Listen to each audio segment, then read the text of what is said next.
Hello my বেলাভেড students, সবাই ভালো আছো আশা করছি। তো আমরা ক্লাস 11-এর কেমিক্যাল বন্ডিং চ্যাপ্টারটা পড়ছি। অলরেডি আমাদের 7টা লেকচার পড়া হয়ে গেছে। লাস্ট লেকচার, যেটা লেকচার নাম্বার 7 ছিল, সেটাতে আমরা ভিএসিপিআর থিওরি ওয়ান শট পুরো ডিসকাশন করেছি। It was a great and excellent discussion. I think it was a great and excellent discussion. আশা করছি প্রত্যেকেই ভালো করে বুঝতে পেরেছো। বারবার ভিডিওটা দেখলে জিনিসটা একদম জলের মতো পরিষ্কার হয়ে যাবে এবং যে কোনো পরীক্ষাতেই যা কোয়েশ্চেন সেই রিলেটেড আসবে সবাই প্রায় সবই আনসার করতে পারবে। সেই জন্য আমার প্রতিটা লেকচারই একদম সিম্পলিয়েস্ট ওয়েতে ডিসকাশন করা হয়, যাতে সবাই ভালো করে বুঝতে পারে এবং পরীক্ষার কোয়েশ্চেনে আনসারগুলো সবাই ভালো করে করতে পারে। এই ডিসকাশন আমরা করেছি। যাই হোক, প্রতিটা লেকচার বারবার দেখবে, একবার দেখে কমপ্লিট ক্লিয়ার হবে না, এটা এক্সপেক্টেড। সুতরাং 2-3 বার দেখতে হবে লেকচারগুলো, তবেই পুরো ব্যাপারগুলো একদম জলের মতো পরিষ্কার হবে। টোটাল ডিটেলটা মোটামুটি এমনভাবে ডিজাইন করা হয়েছে, তাতে অনেকগুলো বইয়ের কনসেপ্ট একসাথে কম্বাইন করে তার মধ্যে যে সিম্পলিয়েস্ট ফর্মটা বেরিয়ে এসছে, যেটা তোমাদের হাতে পাচ্ছ। তো সেক্ষেত্রে চেষ্টা করো এনক্যাশ করার এবং ভালো করে পড়া। আজকে আমাদের লেকচার নাম্বার 8। লেকচার নাম্বার 8-এ আমরা যে ডিসকাশনটা করব সেটা না হাইব্রিডাইজেশন রিলেটেড না ভিএসিপিআর রিলেটেড। অ্যাকচুয়ালি আমাদের হাইব্রিডাইজেশন এবং ভিএসিপিআর থিওরিগুলো একটা আরেকটার সাথে কানেক্টিং ছিল। এরপরে যেটা লেকচার নাম্বার 9-এ আমরা ভ্যালেন্স বন্ড থিওরি পড়ব, সেটাও হাইব্রিডাইজেশন রিলেটেড এবং ভিএসিপিআরের লিমিটেশনের ক্লিয়ারেন্সের জন্য। তো আজকের ডিসকাশনটা কমপ্লিটলি ডিফারেন্ট, তবে very very important for any types of examination. ভালো করে দেখবে, ভালো করে বুঝবে। আজকের ডিসকাশনের হেডিং হচ্ছে রেজোনেন্স। রেজোনেন্স ব্যাপারটা কি? রেজোনেন্স ব্যাপারটা হচ্ছে, ইন শর্ট আমি একটু আগে বলে দিই, তারপর ডিটেল ডিসকাশনে ঢুকবো। রেজোনেন্স ব্যাপারটা হচ্ছে যে কোনো একটা স্পিসিস বলছি মানে সেটা কম্পাউন্ড হতে পারে বা আয়নও হতে পারে। কোনো একটা স্পিসিসের মোর দ্যান ওয়ান ইমাজিনারি স্ট্রাকচারে এক্সিস্টেন্স হয় এবং সেই স্ট্রাকচারগুলোতে চার্জের ডিসপার্সাল হয়। Dispersal of charge in the species, এবং এই ঘটনা ঘটতে গিয়ে ওই স্ট্রাকচারে এই রেজোনেন্স, এই ঘটনাটাকে বলা হয় রেজোনেন্স, এবং এই ঘটনা ঘটতে গিয়ে ওই স্পিসিসের মোর দ্যান ওয়ান স্ট্রাকচার পাওয়া যায়। যদি কোনো স্পিসিসের মধ্যে এই ধরনের ঘটনা দেখা যায় তাহলে সেই ঘটনাটাকে বলা হয় রেজোনেন্স। এবং সেই যে ইমাজিনারি স্ট্রাকচারসগুলো পাওয়া গেল, ইমাজিনারি বলছি কেন, সেগুলো রিয়েল এক্সিস্টেন্স নেই এবং সেগুলো নিয়ে আমরা কোনো কেমিক্যাল রিয়াকশানে সেই ডিটেলগুলো দেখাতে পারবো না, কারণ তার যেহেতু সেগুলো ইমাজিনারি স্ট্রাকচারস। দেখাবো একটু বাদে, তাহলে বুঝতে পারবে ব্যাপারগুলো ইমাজিনারি স্ট্রাকচার কেন বলছি, কীভাবে ডেভেলপ করছে। তো যাই হোক, এই ঘটনাটাকে বলা হয় রেজোনেন্স। আর ওই স্ট্রাকচার যেগুলো পাওয়া যায় imaginary structure, those structures are known as resonating structure and it is also known as canonical forms. ঠিক আছে, নর্মালি আরএস দিয়ে বোঝানো হয়। RS means resonating structures. So let us discuss resonance. What do mean by resonance? Resonance বলতে আমরা কি বুঝি, কি বলেছে? Resonance is a way of describing bonding in certain molecules or ions, যেটা বললাম, by the combination of several contributing structures আমি সেটাকে ফর্মও বলে, also known as resonating structure or canonical form, যেটা বললাম, into a resonance hybrid in valence bond theory. Valence bond theory আমরা পরে discuss করবো, আপাতত রেজোনেন্সটা দেখিয়ে নিই, তাহলে ব্যাপারটা বুঝতে সুবিধা হবে আরও। On the other hand, we can say resonance structure are two or more than two form of a molecules or ions where the chemical connectivity is same. ওখানে কিন্তু কেমিক্যাল কানেক্টিভিটি কোনো চেঞ্জ হবে না, মানে স্ট্রাকচারের কোনো চেঞ্জ, কিন্তু sigma bond যেগুলো আছে সেগুলোতে কিন্তু কোনো চেঞ্জ হবে না। ঠিক আছে, same, but the electrons are distributed differently around the structure. ইলেকট্রনগুলো একটা স্ট্রাকচারের মধ্যে পুরোটা ডিস্ট্রিবিউট হয়ে থাকবে যে যে জায়গায় এই রেজোনেটিং ফেনোমেনা বা রেজোনেন্স ফেনোমেনা হচ্ছে। ওকে, কি তারপরে কি বলেছে? Resonance occur when electrons can flow through neighbouring pi system. Pi system মানে আমরা পড়েছিলাম দুটো টাইপের বন্ড হয়, একটা সিগমা বন্ড, একটা পাই বন্ড। তো সেক্ষেত্রে সাধারণত পাই বন্ড থাকলেই রেজোনেন্স দেখা যায় সাধারণত। তো ডিসকাশন দেখলে এবং এক্সাম্পলগুলো দেখলে আমরা ব্যাপারটা আরও ভালো করে বুঝতে পারবো। ঠিক আছে, তারপর কি বলেছে? তারপর বলেছে having multiple valid resonating structure makes a molecule more energetically stable. It is very very crucial point. কোনো একটা মলিকুল বা আয়নের মধ্যে যদি অনেকগুলো রেজোনেটিং ভ্যালিড স্ট্রাকচারস পাওয়া যায় তাহলে সেই মলিকুল বা আয়নসটা এক্সেপশনালি স্টেবল হয়ে যায়, having more than one canonical forms. But মনে রাখতে হবে all the resonating structure are imaginary, সেটা কিন্তু মনে রাখতে হবে যে রেজোনেটিং স্ট্রাকচারটা কিন্তু imaginary structure. So let us discuss with some examples of resonance. Resonance অনেকগুলো টাইপের হয় বা অনেকগুলো ক্যাটেগরিতে আমরা ডিভাইড করতে পারি, তো সেই ক্যাটেগরি ওয়াইজ আমরা ডিসকাশন করব উইথ এক্সাম্পল, তাহলে ব্যাপারটা আমাদের বুঝতে আরও পরিষ্কার হবে। ঠিক আছে, প্রথম ক্যাটেগরি নাম্বার 1 বলেছে when double bond is in conjugation with vacant P. Vacant P মানে আমি দেখাচ্ছি, ভ্যাকেন্ট পি সাধারণত দেখা যায় কার্বোক্যাটায়নের কেসে অথবা বোরন টাইপের কম্পাউন্ড, মানে ইলেকট্রন ডেফিশিয়েন্ট যেসব কম্পাউন্ড আছে সেই সব কম্পাউন্ডের মধ্যে তাদের মধ্যে রেজোনেন্স দেখা যায় টাইপ 1। টাইপ 1 হচ্ছে when double bond is in conjugation with vacant P, or vacant P মানে বলতে চাইছি আমি কার্বোক্যাটায়ন। কার্বোক্যাটায়ন মানে কার্বনের মাথায় ক্যাটায়নিক চার্জ, অথবা বোরন মানে ইলেকট্রন ডেফিশিয়েন্ট যেসব এলিমেন্টগুলো আছে তাদের মধ্যে। Let us see some example. আমি একটা এক্সাম্পল নিয়েছি, অর্গানিকের example, CH2 double bond CH single bond CH2 plus. এই কম্পাউন্ডের নাম হচ্ছে প্রোপিনাইল ক্যাটায়ন। প্রোপিনাইল কেন? 3টে কার্বন আছে বলে প্রোপেন, ডবল বন্ড আছে বলে ইন, মাথায় চার্জ আছে বলে, তাহলে প্রোপিনাইল ক্যাটায়ন। এর কি ঘটনা ঘটছে, এর আগে অরবাইটাল পিকচারটা দেখে নিই, তাহলে বুঝতে পারবো। এটা আমি দেখিয়েছিলাম হাইব্রিডাইজেশনে, যে পাই বন্ড থাকলে একটা সিগমা বন্ড অ্যাজ ইউজুয়াল আছে, সেখানে কোনো রকম কোনো টাচ করা যাবে না, কিন্তু পাই বন্ড যেটা আছে পারপেন্ডিকুলার টু পি অরবাইটালের মধ্যে পাই বন্ড ডেভেলপ করে, এটা আগে দেখানো হয়েছে। এইখানে যে পাই বন্ডটা আছে, এই পাই বন্ডটা ইলেকট্রনগুলো এখান থেকে এখানে শিফট করে যাচ্ছে, তার ফলে এই যে কার্বোক্যাটায়ন, কার্বনের মাথায় ক্যাটায়নিক চার্জ, ক্যাটায়ন মানে ইলেকট্রন ডেফিশিয়েন্ট মানে এখানে যে পি অরবাইটালটা আছে কার্বনের পারপেন্ডিকুলার, সেই পি অরবাইটালটা কিন্তু ভ্যাকেন্ট পি। সেই ভ্যাকেন্ট পি অরবাইটাল যার জন্য মাথায় পজিটিভ চার্জ আছে, সেই জায়গাটায় পাশের যে পাই বন্ড আছে সেখান থেকে ইলেকট্রনের শিফটিং হচ্ছে, এখান থেকে ইলেকট্রন শিফট হয়ে এইখানে চলে আসছে। তার মানে এই জায়গাটায় এবার এই কার্বন আর এই কার্বনের মধ্যে পাই বন্ড তৈরি হচ্ছে, যেটা দেখবো আমরা এইভাবে, যে এখান থেকে ইলেকট্রনের শিফটিং হচ্ছে এখানে ভ্যাকেন্ট পি, যার জন্য পজিটিভ চার্জ আছে, তার ফলে এই কার্বন মধ্যে পাই বন্ড তৈরি হয়ে গেল। এখন এখান থেকে ইলেকট্রন যেহেতু এখানে চলে এলো, ডেফিনেটলি এখানে ইলেকট্রন ডেফিসিয়েন্সি তৈরি হলো, যেটা এখানে দেখানো হচ্ছে। এই যে এবার কার্বনের মাথায় পজিটিভ চার্জ, অবভিয়াসলি এখানে যে পি অরবাইটালটা সেটা কিন্তু আবার এগেন ভ্যাকেন্ট পি অরবাইটালটা। This two structures are known as resonating structure, canonical form of propenyl cation. ঠিক আছে, সো এটা প্রোপিনাইল ক্যাটায়নের রেজোনেন্সের অরবাইটাল পিকচার। এবার এটা সবসময় আমাদের অরবাইটাল পিকচার দেখানো তো সম্ভব নয়, তার মানে দেখাবো কী করে? দেখাবো এইভাবে বন্ডিং, যে CH2 double bond CH single bond CH2 plus ছিল, এখান থেকে ডবল বন্ডে টেল এবং হেডটা ঠিকঠাকভাবে প্লেস করতে হবে, কোথা থেকে শুরু হচ্ছে এবং কোথায় আসছে। তো এখান থেকে শুরু হয়ে এখানে এলো, তার ফলে এর ডেফিসিয়েন্সিটা মিটে গেল, এখানে ডবল বন্ড তৈরি হলো, আর এখানে ডেফিসিয়েন্সি তৈরি হয়ে গেল, তার মানে এর মাথায় পজিটিভ চার্জ হলো। So this two are the canonical or the resonating structure of propenyl cation. So these are known as 2RS are possible for propenyl cation. এখন এর যদি রিয়েল হাইব্রিডটা দেখি, রিয়েল হাইব্রিডটা হচ্ছে এরকম, যে দুটোর মাথায় ইলেকট্রন ডেফিসিয়েন্সি ছিল সেই দুটোর মাথায় পার্শিয়াল ইলেকট্রন ডেফিসিয়েন্সি দেখাতে হবে, এবং ইলেকট্রনের যেটা আমি বলছিলাম যে ডিলোকালাইজেশন অফ ইলেকট্রনস বা ডিসপারশন অফ চার্জ, সেই ডিসপারশন অফ চার্জটা দেখানো হয়েছে, এবং এর মাথায় বা এর পুরো মলিকুলের মধ্যে যে জায়গাগুলোতে ডিসপারশন অফ চার্জ হয়েছে তার মধ্যে ডিলোকালাইজেশন অফ ইলেকট্রন এইভাবে ডট ডট ডট ডট দিয়ে দেখানো হয়েছে। এটা বেসিক্যালি এক্সাম্পলটা কীরকম, এরকম হচ্ছে যে এটা মোর কন্ট্রিবিউটিং স্ট্রাকচার এবং এর স্টেবিলিটি অনেক বেশি, যেটা বললাম যে রেজোনেন্স হলে স্টেবিলিটি হয়। রেজোনেন্স কেন হয়? Due to dispersion of charge. এখন ডিসপারশন অফ চার্জ হলে স্টেবিলিটি কেন বেশি হয়? একটা সিম্পল এক্সাম্পল নিতে পারো, যে ধরো 5 জন দাঁড়িয়ে আছে, 5টি ছেলে গোল করে, এবার তাদের মাথায় আমি বই দেবো। আমি কি করলাম, একটা ছেলের মাথায় 20টা বই দিয়ে দিলাম, এটা টাইপ 1। তার স্টেবিলিটি, ওই গোল যে জায়গাটা যে ছেলেগুলো দাঁড়িয়েছে সেখানে স্টেবিলিটি তাদের মধ্যে কীরকম হবে।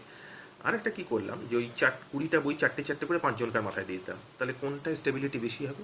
অবভিয়াসলি 20টা বই চারটে করে 5 জনের মাথায় দিয়ে দিলে অবভিয়াসলি স্টেবিলিটিটা বেশি হবে, মানে ডিসপারশন অফ বুকস হলো। সেই রকমই ডিসপারশন অফ চার্জ হলো, যেটা দেখা যাচ্ছে এখানে, যার ফলে স্টেবিলিটি বেশি হলো, আমি একটু আগেই বললাম রেজোনেন্স হলে স্টেবিলিটি কিন্তু বেড়ে যায়। তো যেসব স্পিসিসের মধ্যে রেজোনেন্স দেখা যায় তাদের স্টেবিলিটি কিন্তু বেশি হয়।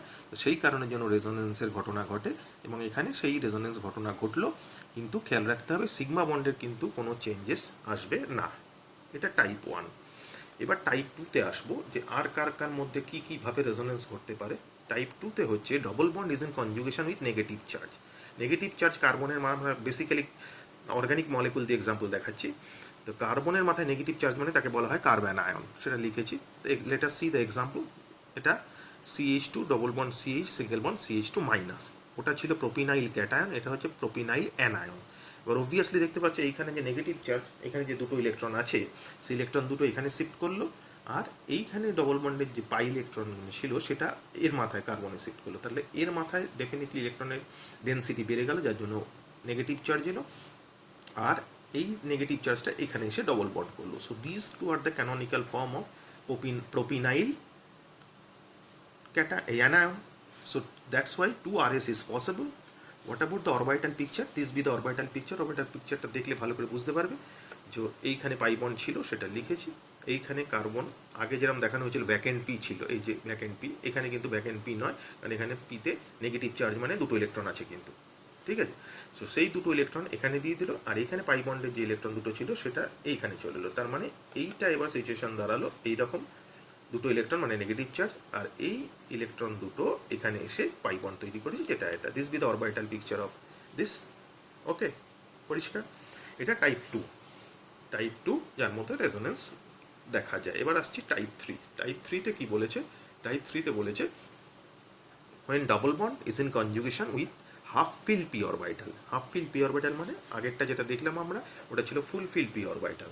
এবার হাফ ফিল p orbital মানে হচ্ছে ফ্রি র্যাডিক্যাল, তাকে ফ্রি র্যাডিক্যাল বলে, বাংলায় হচ্ছে মুক্তমূলক বলে। কীরমভাবে বোঝায়? এই যে CH2 double bond CH single bond CH2 dot, এই যে ডট মানে একটা ইলেকট্রন, এটাকে বলা হয় হাফ ফিল p orbital বা ফ্রি র্যাডিক্যাল, ঠিক আছে। এবার এর মধ্যে রেজোনেন্সের ঘটনা কীরমভাবে ঘটে? এইভাবে ঘটে। এইখানে যে পাই বন্ডটা ছিল সেই পাই বন্ডটার হোমোলাইটিক ক্লিভেজ হয়। বারবার মাথায় রাখবে, পাই বন্ড হলেই কিন্তু রেজোনেন্সের ঘটনা দেখা যায়, আদারওয়াইজ নয় কিন্তু। কারণ sp3 কার্বন থাকলে সেখানে কিন্তু কোনো রকম কোনো রেজোনেন্স হয় না। তো এইখানে কি হচ্ছে, এই পাই বন্ডটার হোমোলাইটিক ক্লিভেজ হচ্ছে। এই ঘটনা মানে এই এক ঘটনাটাকে বলা হয় হোমোলাইটিক ক্লিভেজ, মানে একটা বন্ডের দুটো ইলেকট্রন দুদিকে শিফট করে যাবে, একটা লেফট এলিমেন্টের কাছে চলে যাবে, একটা রাইট এলিমেন্টের কাছে চলে যাবে। তাহলে এইখানে হোমোলাইটিক ফিশন বা ক্লিভেজ হচ্ছে। তো এইখানে যে পাই ইলেকট্রনস দুটো ছিল, একটা এই কার্বনে চলে গেল, যেখানে আর একটা এই কার্বনে চলে গেল। এই কার্বনে এসে একটা ডট তৈরি হলো, আগে থেকে এখানে একটা ডট ছিল, এই দুটো ডট মিলে এখানে একটা ডবল বন্ড তৈরি করলো, যেটা এটা। আর এইখানে যে বন্ডটা ইলেকট্রনটা এখানে চলে এসেছিল, এটা এর মাথায় ফ্রি র্যাডিক্যাল তৈরি করে দিল। অবভিয়াসলি ইজি একদম। তো এটাকে হোমোলাইটিক ফিশন বলে বা হোমোলাইটিক ক্লিভেজ বলে, যার ফলে ফ্রি র্যাডিক্যাল, এখানে ফ্রি র্যাডিক্যাল তৈরি হলো। This two are the canonical forms. তার মানে এটা হচ্ছে প্রোপিনাইল ফ্রি র্যাডিক্যাল। আগে প্রথমটা ছিল প্রোপিনাইল ক্যাটায়ন, তারপর এটা ছিল প্রোপিনাইল অ্যানায়ন, এবার দেখালাম প্রোপিনাইল ফ্রি র্যাডিক্যাল। তার মধ্যে এই রেজোনেন্স ঘটনা ঘটে। অবভিয়াসলি দুটো RS পসিবল, যে দুটো RS দেখানো হয়েছে। আর একটা এক্সাম্পল দেখানো হয়েছে benzyl free radical. This be the benzyl free radical. Benzene রিংয়ের একটা বন্ড এখানে বেরিয়ে CH2-র মাথায় ডট। তাহলে অবভিয়াসলি এর কতগুলো ক্যানোনিক্যাল ফর্ম পাওয়া যাবে। কী হবে? এই যে ডবল বন্ডটা আছে, এই ডবল বন্ডটা হোমোলাইটিক ফিশন হবে, দিয়ে এইখানে একটা ডবল বন্ড তৈরি হবে, আর এই ইলেকট্রনটা এখানে গিয়ে এখানে ডট তৈরি হয়েছে। আবার এই ডবল বন্ডটায় সিমিলারলি হোমোলাইটিক ফিশন হবে, দিয়ে এখানে ডট তৈরি হবে, ঠিক আছে। আবার এই ডবল বন্ডটা হোমোলাইটিক ফিশন হবে, দিয়ে এখানে ডবল বন্ড তৈরি হয়ে যাবে, এখানে ডট তৈরি হবে। এই ডটটা আবার এই যে পাই বন্ডটা ছিল সেটাতে হোমোলাইটিক ফিশন হয়ে এখানে ডবল বন্ডটা তৈরি হবে, মানে আবার অ্যারোমেটিসিটি গেন করে গেল। বেনজিন রিং থাকা মানে সেটাকে বলা হয় অ্যারোমেটিসিটি গেন করা। তো যাদের মধ্যে অ্যারোমেটিক ক্যারেক্টারটা গেন করে থাকে তারা বেশি স্টেবল। তো যাই হোক, এখানে একটা ক্লিভেজ হয়ে এই ডট চলে এলো। এখন যদি বলে কতগুলো ক্যানোনিক্যাল ফর্ম পাওয়া যাবে, অবভিয়াসলি 1 2 3 4 5 5টা 5 RS ইজ পসিবল। আর যদি বলে যে এই স্ট্রাকচারগুলোর মধ্যে সবথেকে স্টেবল স্ট্রাকচার কোন দুটো, অবভিয়াসলি এই দুটো সবথেকে স্টেবল স্ট্রাকচার। কেন? কারণ এই দুটোর মধ্যে বেনজিন রিংটা ইন্ট্যাক্ট আছে। বেনজিন রিংয়ের জন্য স্টেবিলিটি যে কম্পাউন্ড গেন করে, সেটা এই দুটো স্ট্রাকচারের মধ্যে ইন্ট্যাক্ট দেখা যাচ্ছে, বাকিগুলোর মধ্যে কিন্তু দেখা যাচ্ছে না। তো সেই কারণের জন্য স্টেবিলিটি যদি সাজাতে দেয়, তাহলে জিজ্ঞেস করে যদি কোন দুটো স্ট্রাকচার স্টেবিলিটি বেশি, অবভিয়াসলি এই দুটো স্ট্রাকচারের স্টেবিলিটি বোথ আর বেনজাইলিক ফ্রি র্যাডিক্যাল। ওকে, এটা গেল টাইপ 3। এবার আসবো আমরা টাইপ 4-এ। টাইপ 4 কি? টাইপ 4 হচ্ছে when pi bond is in conjugation with pi bond। একটা পাই বন্ড, একটা কনজুগেশন মানে হচ্ছে অল্টারনেটিভ ডবল বন্ড থাকলে তাকে কনজুগেশন বলে। এই যে double bond, single bond, double bond, এইটাকে বলা হয় কনজুগেশন। তাহলে এটা একটা পাই বন্ড আছে, এখানে একটা পাই বন্ড আছে, তাহলে pi bond is in conjugation with pi bond বলতে বোঝায় অল্টারনেটিভ ডবল বন্ড থাকতে হবে কিন্তু। তাহলে double bond, single bond, double bond, ঠিক আছে? যেমন এটার মধ্যে দেখানো হচ্ছে, এখানে double bond, single bond, double bond আছে। এবার কি হচ্ছে, এই জায়গা থেকে যে পাই বন্ডটা আছে সেখানে ইলেকট্রনটা এখানে শিফট করছে, আর এইখানে যে পাই বন্ডটা আছে তার ইলেকট্রনগুলো এখানে শিফট করছে। তার ফলে কি হচ্ছে, এইখানে এই কার্বনটা ইলেকট্রন ডেফিসিয়েন্সি তৈরি হচ্ছে, যেটা পজিটিভ চার্জ দিয়ে বোঝাচ্ছি। এখানে পাই বন্ডটা এখানে এসে ডবল বন্ড তৈরি করেছে, যেটা তৈরি হয়েছে। আর এখানে যে ডবল বন্ডটা ছিল তার ইলেকট্রনগুলো এর মাথায় এসে ইলেকট্রনের ডেন্সিটি বাড়িয়ে দিয়েছে, মানে নেগেটিভ চার্জ তৈরি হয়েছে। So this be the canonical form of this compound. এটার নাম হচ্ছে বিউট 1,3 ডাইইন। 1 2 3 4 চারটে কার্বন, 1 নম্বর আর 3 নম্বর পজিশনে ডবল বন্ড আছে, that's why it is known as buta 1,3 diene. তো এর বিউট 1,3 ডাইনের ক্যানোনিক্যাল ফর্ম হচ্ছে এটা, যেটা দেখতে পাচ্ছি। অবভিয়াসলি আর কোনো পসিবিলিটি নেই কোনো রকম আরও resonating structure power, so that's why we can say 2 RS is possible. এর 2টো RS পসিবল আছে, যেটা দেখিয়েছি।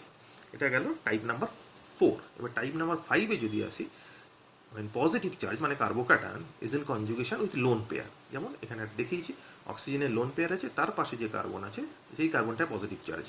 সো ন্যাচারালি কী হলো, এইখানে লোন পেয়ারটা যদি এইখানে কার্বনকে দিয়ে দেয়, তাহলে এখানে কার্বনের ইলেকট্রন ডেফিসিয়েন্সিটা টু সাম এক্সটেন্ট ফুলফিল হয়ে যাচ্ছে, যার ফলে এখানে একটা ডবল বন্ড তৈরি হচ্ছে। কিন্তু অক্সিজেন যেহেতু ইলেকট্রন এখানে সাপ্লাই করে দিয়েছে, তো অক্সিজেনের মাথায় ইলেকট্রন ডেফিসিয়েন্সি তৈরি হয়েছে, যার জন্য মাথায় পজিটিভ চার্জ দেখানো হয়েছে। ওকে, সো ডেফিনেটলি আর কোনো পসিবিলিটি নেই, that's why 2 RS is possible, সেই জন্য 2টো RS is possible. So this are the 5 types of resonating condition যেখানে রেজোনেন্স দেখা যায়, যেগুলো আমি পরিষ্কারভাবে প্রত্যেককে বোঝালাম। আশা করছি প্রত্যেকে বুঝতে পেরেছো, তবে ভিডিওটা বারবার কিন্তু দেখবে, না হলে কিন্তু জিনিসটা ভালো করে বোঝা যাবে না। লেট আস সি সাম মোর এক্সাম্পল, আরও কিছু এক্সাম্পল দেখি, যেটা দেখলে আমাদের ধারণাগুলো আরও পরিষ্কার হবে। So few more example of resonance. প্রথমে আসছি আমরা CH3 CH double bond CH CH2, ঠিক আছে? এখানে যেটা বললাম যে sp3 কার্বন থাকলে কিন্তু তার রেজোনেন্সে পার্টিসিপেশন থাকে না। তো সেইখানে লিখে দিয়েছে sp3 carbon or carbons are not participate in resonance, রেজোনেন্সে কিন্তু পার্টিসিপেট করে না। তাহলে এখানে রেজোনেন্স কি দেখাবে, এইখানে যে পাই বন্ডটা আছে সেই পাই বন্ডটা এখানে শিফট করবে, শিফট করলে এখানে ডবল বন্ড হবে, হয়েছে। আর এন পজিটিভ চার্জ মানে ইলেকট্রন ডেফিসিয়েন্সিটা মিটে গেল। কিন্তু যেহেতু এখান থেকে পাই বন্ড এর ইলেকট্রনগুলো এখানে সাপ্লাই হয়েছে, তাহলে এই কার্বনটা ইলেকট্রন ডেফিসিয়েন্সি তৈরি হলো, যার জন্য মাথায় এর পজিটিভ চার্জ তৈরি হলো। আর কোনো পসিবিলিটি কি তৈরি করা যায় এখানে? ডেফিনেটলি যায় না, কারণ এই পাশের কার্বনটা sp3 হাইব্রিডাইজ। আমরা জানি sp3 হাইব্রিডাইজ কার্বন রেজোনেন্সে পার্টিসিপেট করে না, তাহলে দুটোই ক্যানোনিক্যাল ফর্ম পাওয়া যাবে। So that's why 2 RS is possible. আর এই রেজোনেন্স হাইব্রিডটা আমি কীভাবে লিখবো? রেজোনেন্স হাইব্রিডটা লিখছি কীভাবে, যে দুটোর মাথায় পজিটিভ চার্জ ছিল সেই দুটো মাথায় পার্শিয়াল পজিটিভ চার্জ দেবো, দিয়েছি। আর টোটাল ইলেকট্রন ক্লাউডের ডিস্ট্রিবিউশন এক পজিটিভ চার্জ থেকে আর এক পজিটিভ চার্জ পর্যন্ত থাকবে, সেটা এখানে অবভিয়াসলি দেখানো হয়েছে, ঠিক আছে? নেক্সট এক্সাম্পল দেখো, এই এটা একটা সাইক্লিক কম্পাউন্ড যার মাথায় পজিটিভ চার্জ আছে, একই কেস। তো এইখানে যে পাই বন্ডটা আছে সেটা এই পাশের কার্বনে যেখানে ইলেকট্রন ডেফিসিয়েন্সি আছে সেখানে গেল, যার ফলে এখানে একটা ডবল বন্ড তৈরি হলো। এখানে যেই ডবল বন্ড তৈরি হলো, ন্যাচারালি এখানে কার্বনের ইলেকট্রন ডেফিসিয়েন্সি তৈরি হলো। এছাড়া আর কি কোনো পসিবিলিটিস আছে? না, নেই, কারণ double bond, single bond, positive charge, এইরকম কম্বিনেশন থাকলে, কনজুগেশন থাকলে তবেই রেজোনেন্স দেখা যায়। আমরা দেখলাম প্রথমটাই, যেটা কার্বোক্যাটায়নের যে কনসেপ্টটা দেখলাম, সেই প্রথমটার এক্সাম্পলই এটা বা এটা। ফার্স্ট যে কন্ডিশনটা দেখেছিলাম তার এক্সাম্পলগুলোই দেখানো হচ্ছে। তাহলে obviously 2 RS is possible, definitely আর কোনো RS পসিবল নয়। তাহলে এই রেজোনেন্স হাইব্রিডটা কীভাবে দেখাবো? অবভিয়াসলি যেটা বললাম, যে দুটোর মাথায় পজিটিভ চার্জ দিয়েছে তাদের দুজনের মাথায় পার্শিয়াল পজিটিভ চার্জ হবে, আর বাকিটা সেই দুটো কার্বনের মধ্যে ইলেকট্রনের ক্লাউডের ডিস্ট্রিবিউশন হবে, যেটা এইভাবে দেখানো হয়েছে। ওকে,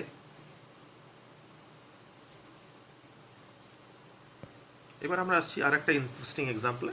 এটা একটা এক্সাম্পল দেখানো হয়েছে যে এটা সাইক্লিক কম্পাউন্ড, তার মধ্যে অল্টারনেটিভ পজিশনে ভালো করে দেখবে ডবল বন্ড আছে আর একটা কিন্তু পজিটিভ চার্জ আছে। আমি যেটা বললাম যে double bond, single bond, double bond, single bond, double bond, single bond, positive charge, এই কনজুগেশন থাকলে তবেই কিন্তু রেজোনেন্স হবে, ঠিক আছে? এখন কীরকম হবে, এইখানে যে ডবল বন্ড আছে সেটা এখানে শিফট করলো, তার মানে এই কার্বনের ইলেকট্রন ডেফিসিয়েন্সি মিটে গেল, কিন্তু এইখানে কার্বনটার ইলেকট্রন ডেফিসিয়েন্সি ডেভেলপ করলো, তার মানে এর মাথায় পজিটিভ চার্জ আর এইখানে ডবল বন্ড এসে গেছে। সিমিলারলি এবার পাশের কার্বনে যে ডবল বন্ডটা ছিল এই পাশে, সে আবার এখানে শিফট করবে, সে শিফট করলে এর ইলেকট্রন ডেফিসিয়েন্সি মিটে গেল, এর মাথায় পজিটিভ চার্জ আসবে, এসছে। আর কোনো পসিবিলিটি আছে? অবভিয়াসলি আছে, এই রিংয়ের যে ডবল বন্ডটা আছে সেটা এই জায়গায় শিফট করলো, এই যে এইভাবে শিফট করেছে, তাহলে এর ইলেকট্রন ডেফিসিয়েন্সিটা মিটে গেল, কিন্তু এখানে ইলেকট্রন ডেফিসিয়েন্সি তৈরি হলো, অবভিয়াসলি এটা। তাহলে কটা ক্যানোনিক্যাল ফর্ম পাওয়া গেল? 1 2 3 4, so 4 canonical forms is possible. And what is the resonant hybrid?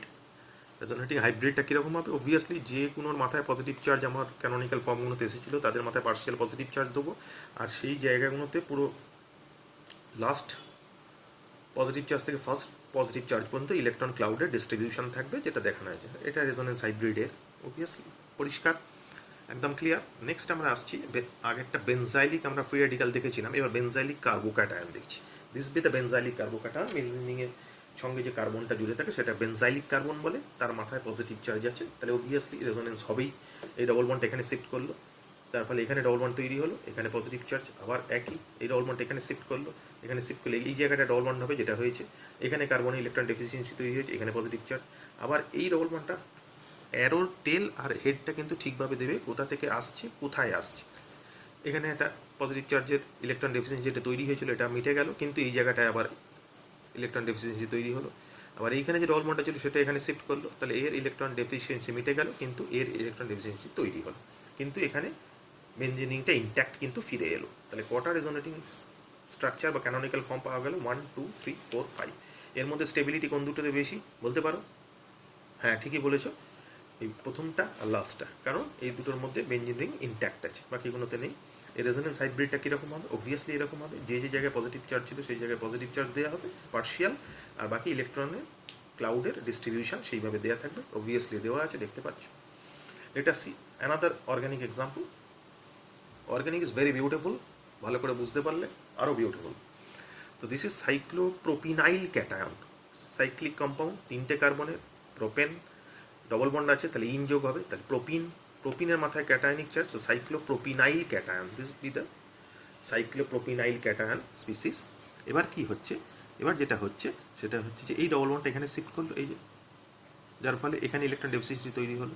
উল্টোটাও হতে পারতো, এই ডবল বন্ডটা এখানে শিফট করতে পারতো, এই যে, তার ফলে এখানে ইলেকট্রন ডেফিসিয়েন্সি তৈরি হতে পারতো। কটা আরএস পসিবল? অবভিয়াসলি 1 2 3, 3টে আরএস পসিবল হলো। রেজোনেটিং হাইব্রিডটা কীরকম হবে? অবভিয়াসলি একটা পজিটিভ চার্জ 3 জায়গায় ডিস্ট্রিবিউট হচ্ছে, তাহলে ডিস্ট্রিবিউশন অফ পজিটিভ চার্জ যদি 3 জায়গায় একটা পজিটিভ চার্জে হয়, তাহলে each and individual carbon positive চার্জে কত করে পাচ্ছে? অবভিয়াসলি 1/3 করে পাচ্ছে, 1/3 পাচ্ছে, 1/3 পাচ্ছে, 1/3 পাচ্ছে, মানে যেটা ডেল্টা পজিটিভ দিচ্ছিলাম এখানে তার ভ্যালুটা আমি বসিয়েছি, এখানে ডেল্টা পজিটিভও লিখতে পারতে, সেই ডেল্টাটা কত সেটা এখানে জাস্ট দেখিয়েছি রেজোনেন্স হাইব্রিডে, যে সেই ডেল্টা পজিটিভ কম, কথা ডেল্টা মানে কম, কম পজিটিভ চার্জ, সেই কমটা কত এখানে যেটা দেখিয়েছি, যে +1/3 +1/3 +1/3 ইকুয়াল ডিসপারশন অফ চার্জ হয়েছে ভেতরে, এই দেখানো হয়েছে। এখানে একটা ইন্টারেস্টিং ফ্যাক্ট আছে, সেই ফ্যাক্টটা কি?